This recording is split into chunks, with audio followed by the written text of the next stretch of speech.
Okay, this is going to be about the spy, Mo Berg. So, Mo Berg played for the Red Sox.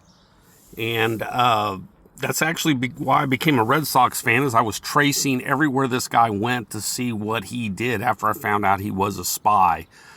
So, Mo Berg played baseball for the Red Sox, and he used that as a cover. Now, he loved playing baseball, but he used it as a cover to work for the fledgling Office of Strategic Services.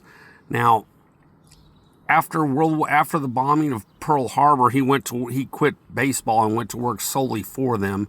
And later on in life, being smarter than pretty much everybody who was over him, and it often happens in the industry, they kind of go rogue and on their own.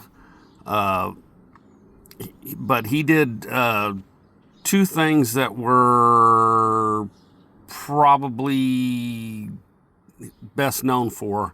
I found out some other stuff that he did, but there really would have to be super academic to historians to find it. But the first thing, he was involved in, there was this goodwill game between the American baseball team and the Japanese all-star team. So this is before Pearl Harbor, and he went over there, and because he was fluent in 6 languages, one of them being Japanese, he was greeted with open arms by the Japanese. And he put a kimono on and snuck up to the tallest building in Tokyo with a motorized camera. I believe it was a 16 millimeter, but I could be wrong on that. And did a 360 and filmed Tokyo. Well, that footage was used in the Doolittle raid right after Pearl Harbor. Remember, General Doolittle struck the Japanese homeland with like a one-way trip, and then they crashed into China afterwards to escape. But they used the footage from Mo Berg. Mo Berg shot to do targeting.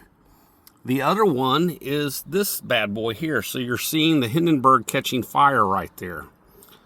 So the Hindenburg made 32 successful trips across the Atlantic with no problems, and it caught fire and burned, and that was basically the end of the Zeppelins crossing the Pacific. Well, there was this intelligence analyst that retired from the French after World War II, and he had this really, really good intelligence digest that he made a living off of. And the last one he did was right after 9/11, and he passed away. His name was Hill de Beret.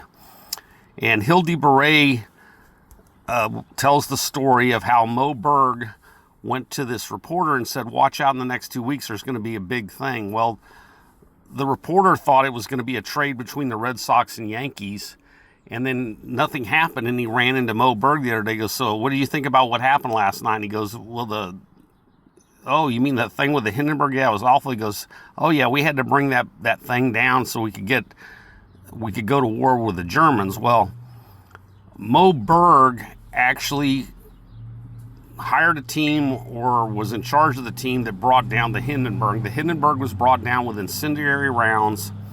Incendiary rounds were developed in World War I to take down Zeppelins. Remember, in World War I, the Germans used Zeppelins to bomb Britain. And Mo Berg brought that down. It might have been him shooting, or it could have been a team by him. But either way, he was in charge of bringing the Hindenburg down. And Mo Berg later wanted to be the ambassador to Israel, the newly fledged Israeli state. But anyway, he's an interesting person. Check him out. Thank you. I'm out.